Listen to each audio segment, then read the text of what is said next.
ನಿನ್ನೆಯ ದಿನ ದೆಹಲಿಯಲ್ಲಿ ನಡೆದಂಥ ಕಾವೇರಿ ನೀರಿನ ನಿರ್ವಹಣಾ ಸಮಿತಿ ಏನಿದೆ ಅವರು ಕೊಟ್ಟಿರ್ತಕ್ಕಂಥ ಒಂದು ಆದೇಶ ಏನಿದೆ ಅದು ಒಂದು ಕಡೆ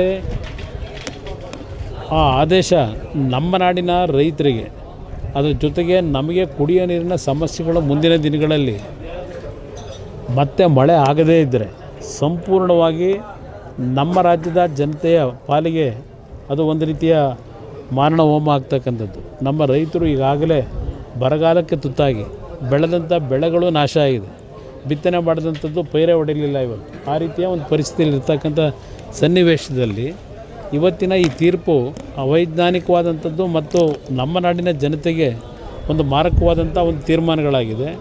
ಇದರ ವಿರುದ್ಧ ಇವತ್ತು ನಾವು ಒಗ್ಗಟ್ಟಿನಿಂದ ಹೋರಾಟ ಮಾಡಬೇಕಾಗ್ತದೆ. ಈಗಾಗಲೇ ಆ ಭಾಗದ ರೈತ ಮುಖಂಡರುಗಳು ಹಲವಾರು ಕನ್ನಡ ಸಂಘ ಸಂಸ್ಥೆಗಳು ಸಹ ಹೋರಾಟಕ್ಕೆ ಈಗಾಗಲೇ ಕರೆಯನ್ನು ಕೊಟ್ಟಿದ್ದಾರೆ.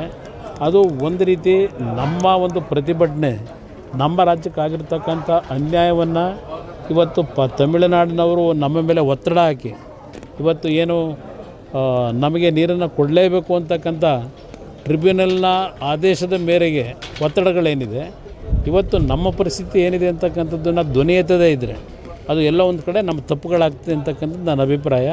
ಇದರಲ್ಲಿ ಎಲ್ಲರೂ ಒಗ್ಗಟ್ಟಿನಿಂದ ಹೋರಾಟ ಮಾಡಬೇಕು ಅನ್ನೋದು ನಾನು ಅಭಿಪ್ರಾಯ ವ್ಯಕ್ತಪಡಿಸ್ತೀನಿ.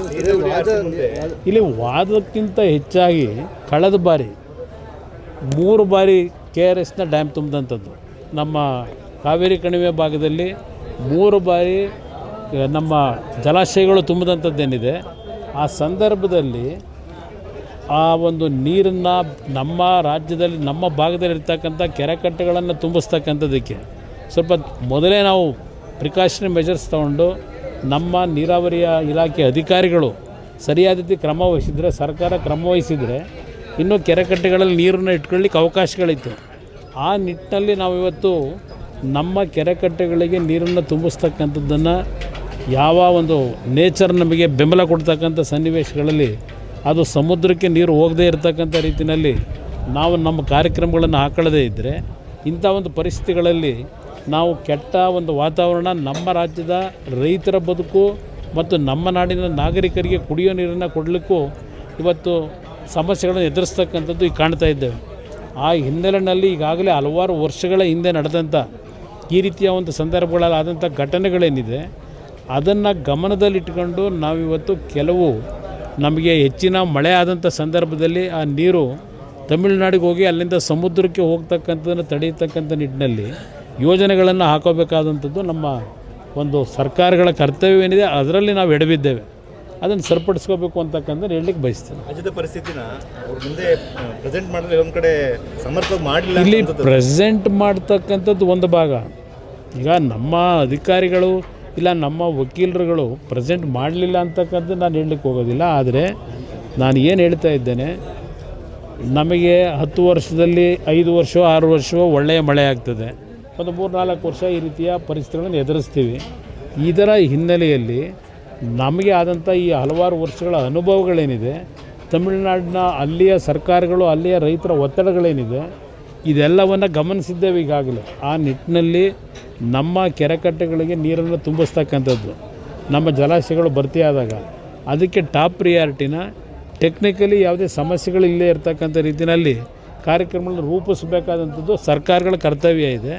ಅದರಲ್ಲಿ ನಾವು ಸ್ವಲ್ಪ ಎಡವಿದ್ದೇವೆ ಅಂತಕ್ಕಂಥದ್ದು ಹೇಳಲಿಕ್ಕೆ ಬಯಸ್ತೀವಿ. ನಿಮ್ಮ ಅನುಭವದಲ್ಲಿ ಸರ್ ಈಗ ನೀರು ಬಿಡದಲ್ಲೇ ಮೇಲ್ಮನೆಗೆ ಹೋಗ್ಲಿಕ್ಕೆ ಅವಕಾಶಗಳಿದಾವೆ, ಕಾನೂನು ರೀತಿಯಲ್ಲಿ ನೋಡಿದ್ರೆ ಹೇಗೆ ಸರ್? ಇಲ್ಲ, ಕಷ್ಟ ಇದೆ. ಇವತ್ತು ನಾವು ಪ್ರಜಾಪ್ರಭುತ್ವದ ಈ ಒಂದು ಭಾರತದ ಚೌಕ ಇದೆ ವ್ಯವಸ್ಥೆಯಲ್ಲಿದ್ದೇವೆ. ಈ ಇದು ನಮ್ಮ ಒಕ್ಕೂಟದ ವ್ಯವಸ್ಥೆಯಲ್ಲಿ ಇವತ್ತು ಹಲವಾರು ರೀತಿಯ ಕಾನೂನಿನ ತೊಡಕುಗಳಿದೆ.